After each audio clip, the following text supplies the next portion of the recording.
Hello and welcome to Straight Guy K-Drama Reviews. I've got a special episode for you guys this week because I'm talking about the first 8 episodes of Record of Youth. I've got my notes ready, so let's get started. The plot, the main character is a former model who's now struggling to make a mark in the acting industry. We join him on a particularly tough time because, he hasn't gotten his big break yet. His manager isn't even paying him. His family is against his choices. But this is also an interesting time for him because he starts to fall in love with a former office worker who herself wants to make a mark in the makeup industry. So, like the fact that this isn't just a feel-good romance K-drama, there's an interesting look at how familial bonds affect our choices in career and how successful we are in them. Number two, themes. So the overarching theme so far that I like is it dives into how millennials are really struggling right now in seeking approval from the older generation specifically. A lot of millennials are overeducated and underpaid, and that's not necessarily their fault.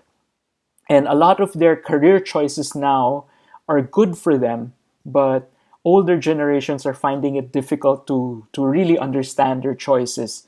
A lot of the older generations love to dismiss millennials as lazy, or they don't struggle as much as they did back in the day. But really, every generation has their own problem to solve. And I think that older generations should really look into trying to understand and really just support. All right, production. So far, the writing looks really good for the first 8 episodes at least. It's very smart, very funny. It's not overly preachy. The love story I really like because it's a lot of small things. There's no grand gestures. There's no like, I'll close this amusement park for you with all the fountains and the lights. A lot of the romantic scenes here are just small gestures, small gifts. And I love the conversation. It's not always romantic. It's talking about real stuff, real aspirations, real likes and dislikes. So it's very grounded in reality. All right. Park Bo-gum plays Sae Jun. So he plays the model who's turned into an actor and is struggling.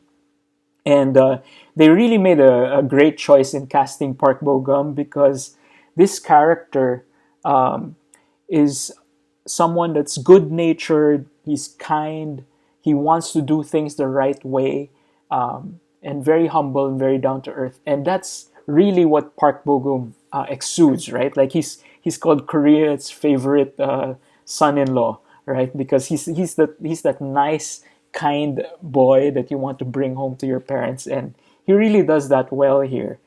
I also really like Park Bo-gum's eyes. I think that's his best feature. He's able to cry really well. He's able to portray the depths of his sadness or anger in his eyes because he's the type that would smile it away, right? But you can see it in his eyes, and so that's really great acting on his part.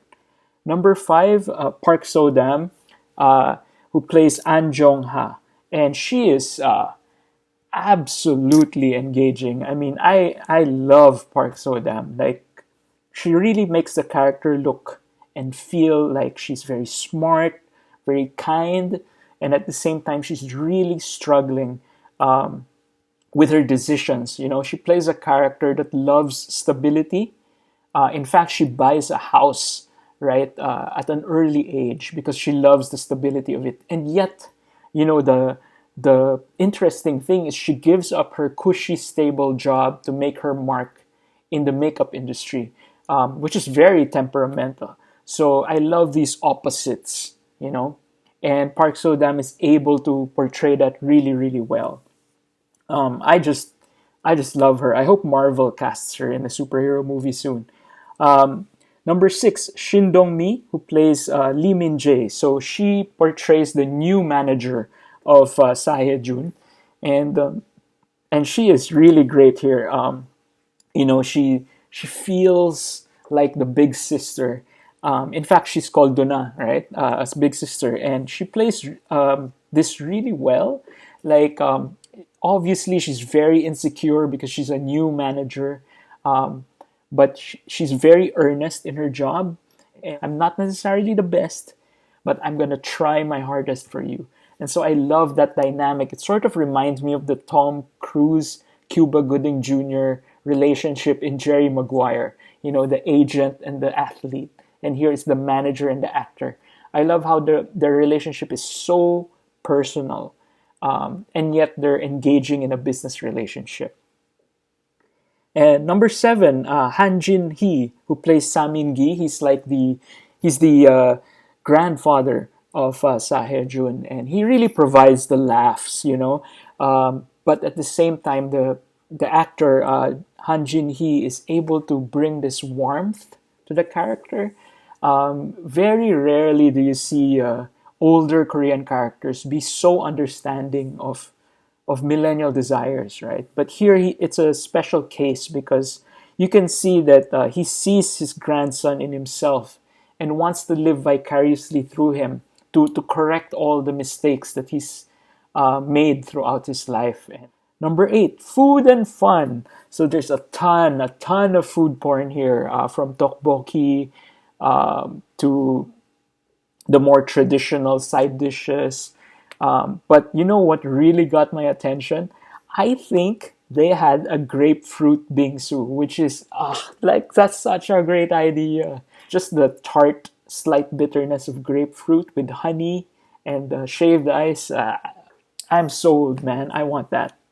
And for the fun part, you know, this show has won me over immediately because one of the characters was actually watching a drama that starred Son Ye Jin. So there's a 1 second Son Ye Jin sighting on this show, and that means I will watch this show because I love Son Ye Jin.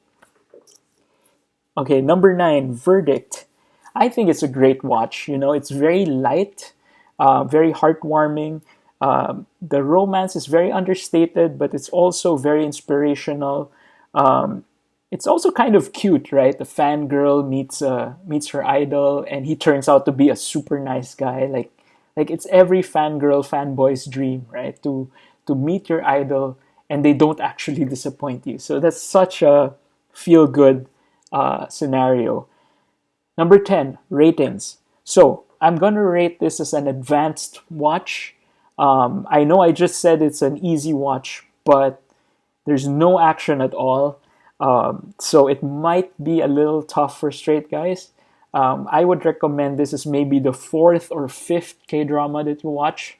But really, it's pretty nice. You know what? This is the type of K-drama that you can watch with your significant other and score some brownie points, because I'm sure your significant other would love to watch a Park Bo-gum drama, right? Okay, that's it. That's my review for the first 8 episodes of Record of Youth. I'm definitely going to be watching the last 8 episodes, and I hope you'll join me there. As usual, please comment down below if you agree and disagree with my points. And also, I'd love to know what other K-drama you'd like me to review. In the meantime, you can watch my other videos right now.